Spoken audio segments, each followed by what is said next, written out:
Palavras da mãe à esposa descrevendo a excelência de seu filho, sobre como Cristo é agora mais duramente crucificado por seus inimigos, os maus cristãos, do que pelos judeus, e sobre como, em consequência, essas pessoas receberão um castigo mais duro e amargo. Capítulo 37. A mãe disse: meu filho teve 3 qualidades. A primeira foi que ninguém jamais teve um corpo tão perfeito como ele, ao ter 2 naturezas perfeitas, uma divina e outra humana. Ele foi tão puro como não se pode encontrar nenhum cisco em um olho cristalino. Nenhuma só deformidade podia encontrar-se em seu corpo.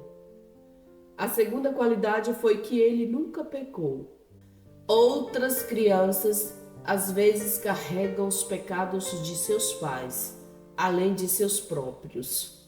Este menino, que nunca pecou, carregou o pecado de todos. A terceira qualidade foi que, enquanto algumas pessoas morrem por Deus e por uma maior recompensa, ele morreu tanto por seus inimigos quanto por mim e seus amigos. Quando seus inimigos o crucificaram, fizeram-lhe 4 coisas. Em primeiro lugar, o coroaram de espinhos. Em segundo, cravaram suas mãos e pés. Terceiro, deram-lhe fel para beber. E quarto, transpassaram seu lado. Mas minha dor é que seus inimigos, que agora estão no mundo, crucificam meu filho mais duramente do que fizeram os judeus. Mesmo assim, poderias dizer que ele não pode sofrer e morrer agora. Por isso o crucificaram através de seus vícios. Um homem pode lançar insultos e injúrias sobre a imagem de um inimigo seu e, mesmo que a imagem não sentisse o dano, o perpetrador seria acusado e sentenciado por sua maliciosa intenção de injuriar. Igualmente, os vícios pelos quais crucificaram meu filho, em um sentido espiritual, são mais abomináveis e mais sérios para ele que os vícios de quem o crucificou no corpo. Mas você pode perguntar: como o crucificaram? Bem, primeiro o colocam sobre a cruz que prepararam para ele.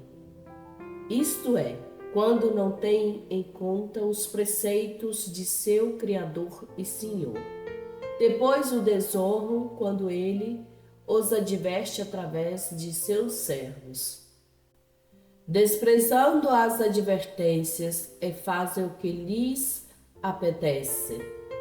Crucificam sua mão direita, confundindo justiça e injustiça ao dizer: o pecado não é tão grave nem odioso para Deus como se diz. Nem Deus castiga ninguém para sempre. Mas suas ameaças são para assustar-nos. Por que haveria de redimir-nos se quisesse que morrêssemos? Eles não consideram que até o mínimo pecado no qual uma pessoa se deleita é suficiente para entregar ele ou ela ao castigo eterno. Posto que Deus não deixa que nem o mínimo pecado fique sem castigo, nem o mínimo bem sem recompensa, eles serão castigados sempre que mantenham a intenção constante de pecar, e meu filho, que vê seus corações, conta isso como um ato. Pois, se meu filho o permitisse, eles realizariam obras segundo suas intenções. Crucificam sua mão esquerda, convertendo a virtude em vício. Querem continuar pecando até o fim, dizendo: se ao final uma única vez dissermos: Deus tem misericórdia de mim, a misericórdia de Deus é tão grande que Ele nos perdoará. O querer pecar sem emendar-se, querer a recompensa sem lutar por ela, não é virtude, a menos que haja algo de contrição em seu coração, ou ao menos que a pessoa deseje realmente emendar seu caminho, sempre que não o impeça uma enfermidade ou qualquer outra condição. Crucificam seus pés comprazendo-se no pecado, sem pensar uma única vez no amaríssimo castigo de meu filho, nem dar-lhe graças de coração, dizendo: Senhor, quão amargamente sofreste. Louvado sejas por tua morte. Tais palavras nunca saem de seus lábios. Coroam-no com uma coroa de escárnios ao zombar de seus servos e considerar inútil seu serviço. Dão a ele fel para beber quando se deleitam e se comprazem em pecar. Nunca sentem no coração quão sério e multifacetado é o pecado. Transpassam seu lado quando têm a intenção de perseverar no pecado.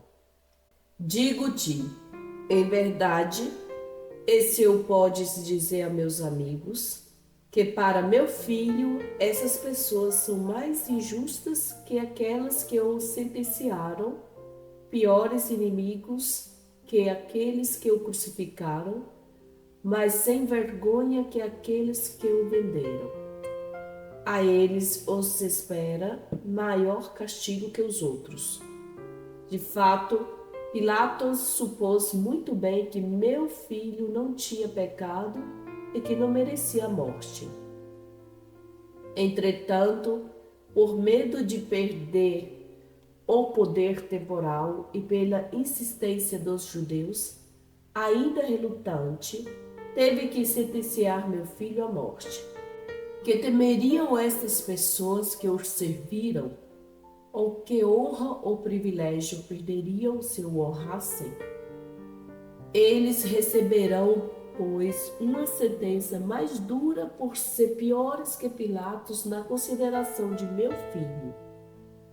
Pilatos o sentenciou por medo, submetendo-se ao pedido e intenções de outros. Estas pessoas o sentenciam por seu próprio benefício e sem medo algum, desonrando-o pelo pecado do qual poderiam abster-se, se assim o quisessem.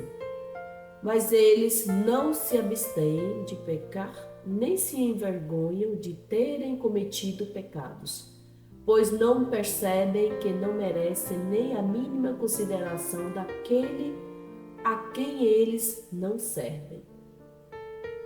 São piores que Judas, pois Judas, depois de ter traído o Senhor, reconheceu que Jesus era mesmo Deus e que havia pecado gravemente contra ele.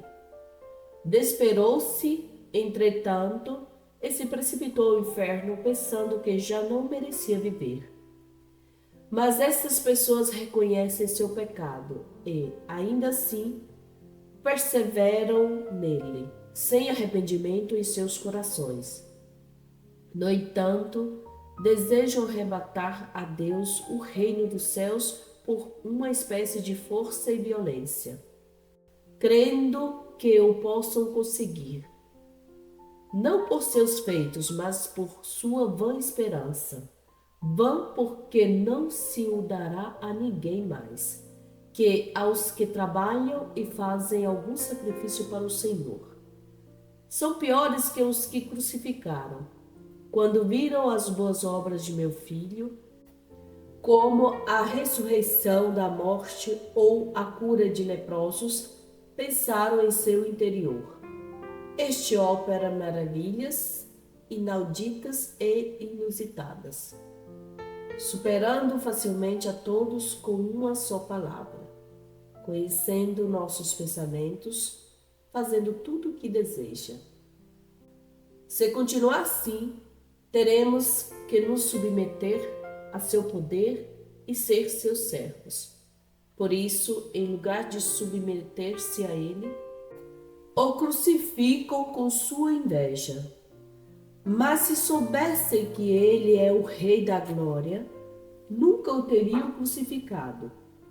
Por outro lado, essas pessoas veem cada dia suas grandes obras e milagres e se aproveitam de sua bondade.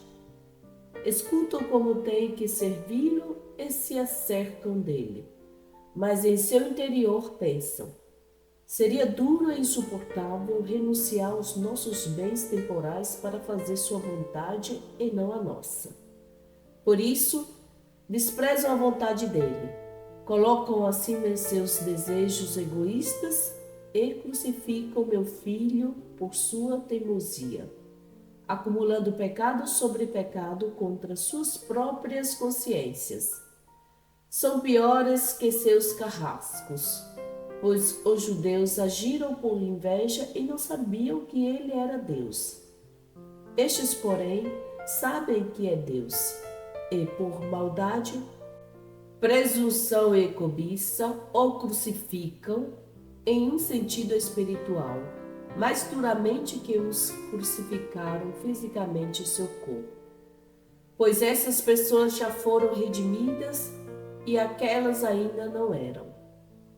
Assim, pois, esposa, obedece e teme a meu filho, pois tudo que ele tem de misericordioso, ele tem também de justo.